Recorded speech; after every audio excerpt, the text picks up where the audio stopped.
Salut, c'est Frédéric Lacharité, courtier hypothécaire. Je vous présente mon émission Indépendance financière et hypothèque, dans laquelle je vais parler de finances personnelles, d'argent, de trucs pour arriver à l'indépendance financière et bien sûr d'hypothèque. Je m'adresse à ceux qui veulent s'enrichir, qui veulent prendre leurs finances en main. Je m'adresse à la classe moyenne, ceux qui veulent sortir du rat race.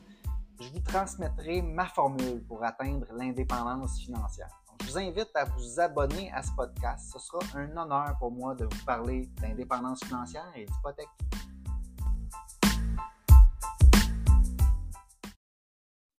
Salut, ici Frédéric Lacharité. Vous écoutez Indépendance financière et hypothèque.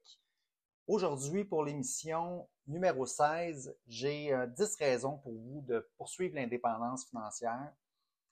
L'idée derrière cette émission-là, c'est que parfois, peut-être qu'on peut se demander si ça vaut la peine de poursuivre ce but-là.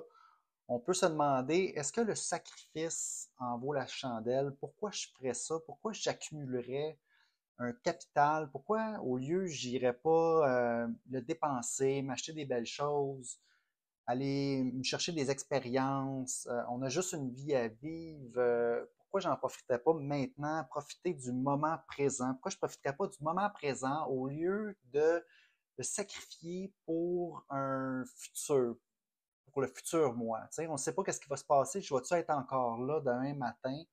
Donc, si vous posez cette question-là, peut-être que vous n'êtes pas encore concentré sur l'idée d'aller vers l'indépendance financière, ou peut-être que vous êtes en chemin vers l'indépendance financière, puis ces 10 raisons-là que je vais vous dire vont vous motiver ou vous convaincre de poursuivre ce but-là. OK. Je me lance avec, puis à travers tout ça, je vais essayer d'y aller un peu avec mon expérience personnelle pour faire le parallèle avec mon expérience et ces 10 raisons-là. Donc, première raison pourquoi on devrait poursuivre ce but-là, c'est la liberté et la flexibilité. Donc, atteindre l'indépendance financière donne la liberté de faire des choix basés sur ses passions et intérêts plutôt que la nécessité de gagner de l'argent. Cela peut signifier, par exemple, de choisir de travailler sur des projets qui vous passionnent vraiment. Puis ça, je peux faire un parallèle tout de suite là, avec ma situation personnelle parce que c'est ce que je suis en train de faire en ce moment en enregistrant cette émission-là. Je parle de finances personnelles parce que c'est vraiment quelque chose qui me passionne. Moi, j'ai été développeur logiciel pendant 20 ans, puis j'ai travaillé, j'ai épargné, j'ai investi pour un certain point arriver à une situation où est-ce que j'étais assez confortable pour dire, OK, j'arrête cette carrière-là et puis je prends un peu ma retraite et je vais devenir travailleur autonome, aller dans un nouveau domaine complètement. Ça veut dire, j'aurai pas autant de revenus que si j'avais continué dans le développement logiciel, mais je vais poursuivre ma passion, je vais poursuivre ce qui m'intéresse, puis je vais avoir un petit peu plus de liberté et flexibilité. Donc, c'est vraiment, donc, pile, moi, une des raisons pourquoi que je voulais poursuivre et pourquoi que je suis heureux aujourd'hui d'être parti sur ce but-là très tôt dans ma vie. Donc, deuxième raison pourquoi poursuivre l'indépendance financière, la sécurité, la tranquillité d'esprit. Donc, sans le fardeau des dettes, des hypothèques, on se sent souvent plus en sécurité. Il y a moins de stress à savoir que l'on n'ait pas une paye de rencontrer des problèmes financiers. Excusez, qu'on n'ait pas à une paye de rencontrer des problèmes financiers. Donc, ça, c'est vraiment, mais évidemment, c'est la base, là, sécurité, tranquillité d'esprit. On devrait s'accumuler un fonds d'urgence, après ça, commencer à en mettre dans nos investissements, peut-être acheter notre propriété, éventuellement rembourser notre hypothèque pour avoir notre maison libre d'hypothèque. Tout ça apporte une très grande sécurité, tranquillité d'esprit. Moi, je fais le parallèle avec en 2019, quand j'ai terminé de rembourser mon hypothèque. La nourriture ne goûte pas pareil, je peux vous le dire. C'est une sécurité, une tranquillité d'esprit de savoir qu'on peut se loger à très peu de frais, qu'on a tout d'un coup plus de liquidités qui sont libérées mensuellement. Donc, sécurité, tranquillité d'esprit, c'est la deuxième raison. Troisième raison, optimisation de l'investissement dans l'immobilier. Donc moi, en tant que courtier hypothécaire, je peux vous dire l'importance d'avoir une bonne cote de crédit puis d'avoir des finances saines. Parce que si on poursuit hein, l'indépendance financière, automatiquement, on va faire de la planification, automatiquement, on va épargner, on va avoir une meilleure situation financière, puis ça va être beaucoup plus facile après ça avec les prêteurs d'aller chercher une hypothèque, d'avoir du financement pour acheter, par exemple, sa propriété. Ceux qui sont financièrement indépendants ont généralement une meilleure position pour négocier de meilleures conditions de prêt. On peut, par exemple, vous pouvez décider d'avoir, si vous avez des investissements, par exemple, vous n'avez pas besoin de beaucoup de revenus. Vous avez besoin de moins de revenus pour avoir un prêt hypothécaire parce que le prêteur va prendre en considération que vous avez des actifs financiers déjà et ça va faire en sorte que vous pouvez avoir des prêts avec moins de revenus pour votre qualification. Détails techniques, tout ça pour dire que poursuivre l'indépendance financière va optimiser vos conditions de financement si vous voulez faire de l'investissement immobilier. Quatrième raison, ben peut-être que vous ne voulez pas travailler 9 à 5 jusqu'à 65 ans. On parle, quatrième raison, de retraite anticipée. Hein, peut-être qu'on veut comme donner un gros push quand on est dans notre vingtaine, dans notre trentaine, puis là, quarantaine, OK, on veut peut-être commencer à ralentir un peu. Personnellement, moi, c'est mon cas. Dans ma vingtaine, trentaine, j'ai mis des heures, j'ai fait du développement logiciel, j'ai créé de la valeur en me concentrant là-dessus. Je lisais des livres sur l'informatique pour être meilleur, puis faire des meilleurs systèmes, puis j'ai tout donné. Puis évidemment, quand on travaille, on est concentré là-dessus, ça laisse moins de temps des fois pour le reste. Quand on travaille autant, 40, 50 heures semaine, peut-être qu'il y a d'autres aspects qui prennent le bord. C'est difficile de balancer. Mais donc, la retraite anticipée, l'indépendance financière peut permettre une retraite anticipée ou semi-retraitée. Cela permet d'avoir plus de temps pour voyager, poursuivre ses passions ou simplement profiter de la vie. Donc, moi, évidemment, l'idée de travailler fort comme ça, c'était pour arriver à un moment donné à être capable de ralentir, puis être capable d'en profiter. Donc, retraite anticipée, quatrième raison. Cinquième raison, legs pour les générations futures. Avec une planification financière solide, vous pouvez laisser un héritage pour vos enfants, petits-enfants ou des causes qui vous tiennent à cœur. Bon, là, peut-être qu'on parle de plus loin, puis avec une bonne indépendance financière, quand on parle de richesse de génération. Peut-être que c'est pas nécessaire de se rendre là, mais en même temps, là-dedans, il y a un besoin. Hein. On a des enfants, on a une famille, on veut s'assurer que notre famille aura tout ce dont elle a de besoin, un toit, de la nourriture, les besoins de base comblés, puis on veut essayer aussi de, de partir nos enfants dans la meilleure direction possible, avec les meilleures valeurs, évidemment, mais l'argent, l'indépendance financière va aider vraiment à peut-être donner une vie meilleure à nos enfants. Donc, ça, c'est la raison numéro 5 pourquoi qu'on peut se donner pour poursuivre l'indépendance financière. Raison numéro 6, opportunité d'investissement. Avec une meilleure situation financière, vous pouvez saisir des opportunités d'investissement à mesure qu'elles se présentent sans avoir à emprunter ou vendre d'autres actifs ou en empruntant. Moi, je vous explique, les opportunités d'investissement, parfois ça arrive, ça passe. Si on n'est pas prêt à ce moment-là de profiter de l'opportunité, on peut passer à côté de quelque chose. Donc, de poursuivre l'indépendance financière, comme je disais, va faire en sorte qu'on va avoir mis de l'ordre dans nos finances, qu'on va avoir épargné, qu'on va être, on va être en chemin vers quelque part.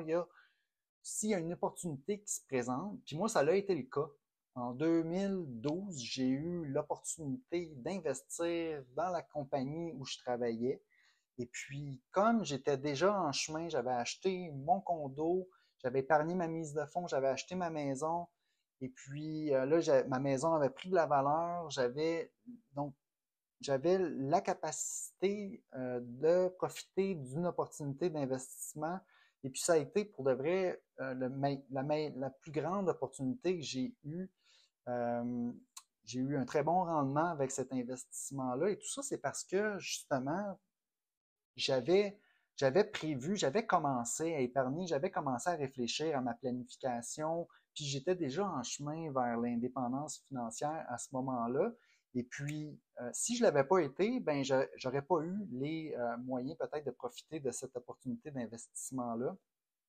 Donc, sixième raison, pour profiter des opportunités d'investissement, c'est une très bonne raison pour suivre l'indépendance financière. Et puis, dans mon cas, ça l'a beaucoup aidé. Raison numéro 7, réduction du stress.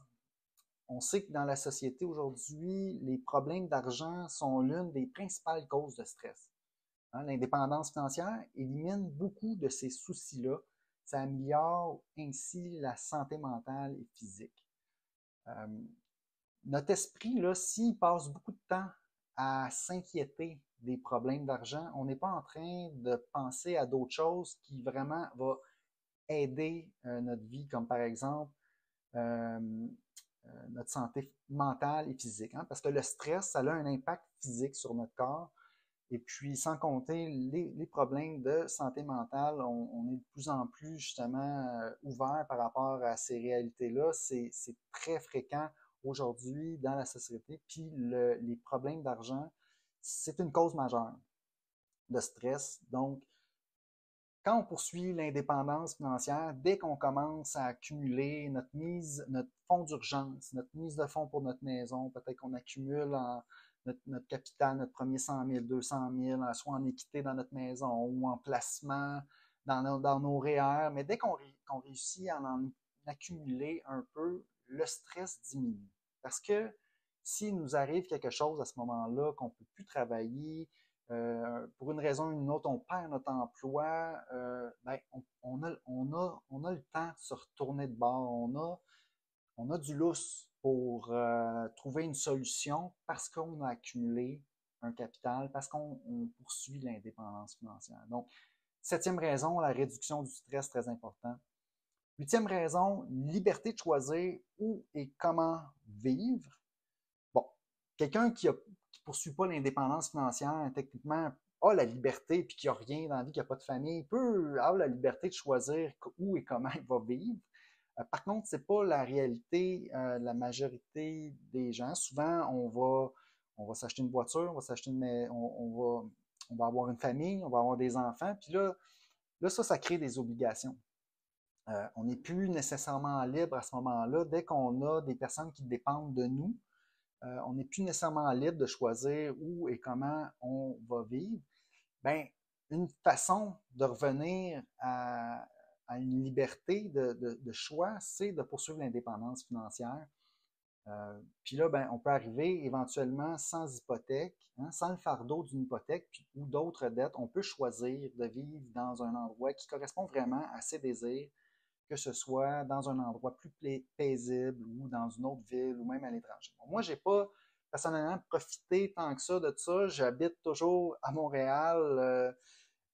Par contre, quand j'ai déménagé en 2019, justement, j'ai vendu mon premier condo. Je m'en suis acheté un deuxième avec la conjointe avec qui j'habite en ce moment, avec qui je suis, ma fiancée, avec ma belle-fille. Donc, le condo, ben, j'ai choisi un beau condo. J'ai une belle vue sur le centre-ville. Donc, quand même, le fait d'avoir été en chemin vers l'indépendance financière a quand même eu un bel impact sur ma liberté de choisir où et comment vivre. Évidemment, on a des plans pour le futur, peut-être voyager, aller à l'étranger, mais là, tant qu'on a un enfant qui va à l'école primaire, secondaire, évidemment, c'est pas nécessairement dans les plans prochainement, parce que même si on a des sous, on a quand même, il faut que la petite aille à l'école à un certain endroit. Donc, mais quand même, liberté de choisir où et comment vivre, c'est vraiment une belle raison quand même dans le futur de poursuivre l'indépendance financière. Neuvième raison, possibilité de donner en retour. Être généreux, c'est un des plus gros privilèges quand on a pu justement une situation financière précaire, que toutes nos obligations sont rencontrées, à ce moment-là, on peut être généreux. Puis être généreux, c'est extrêmement satisfaisant. Ça nous apporte beaucoup de bien, beaucoup de bénéfices. Donc, la possibilité de donner en retour, c'est vraiment une des choses les plus fun qu'on peut faire avec l'indépendance financière, avec une stabilité financière. On peut choisir de donner à des causes qui nous tiennent à cœur, que ce soit en temps ou en argent. 10e et dernière raison, apprentissage et croissance. Le chemin vers l'indépendance financière nécessite souvent d'apprendre et de comprendre les finances, les investissements, la fiscalité. Puis c'est une occasion de croissance personnelle. Ben, dans mon cas, absolument, j'ai appris, j'ai fait de la croissance personnelle parce que je m'intéressais justement aux finances personnelles, aux investissements, à la fiscalité, tout ça. Dans mon cas, c'est pile. Je me suis beaucoup intéressé, j'ai beaucoup appris dans mon cheminement vers l'indépendance financière et je vous souhaite de faire la même chose. C'est une excellente raison de poursuivre cet objectif-là. J'espère que ces 10 raisons-là vont vous motiver, vous aider à garder le cap vers l'indépendance financière et puis je vous souhaite une très bonne continuation sur votre chemin vers l'indépendance financière. Merci.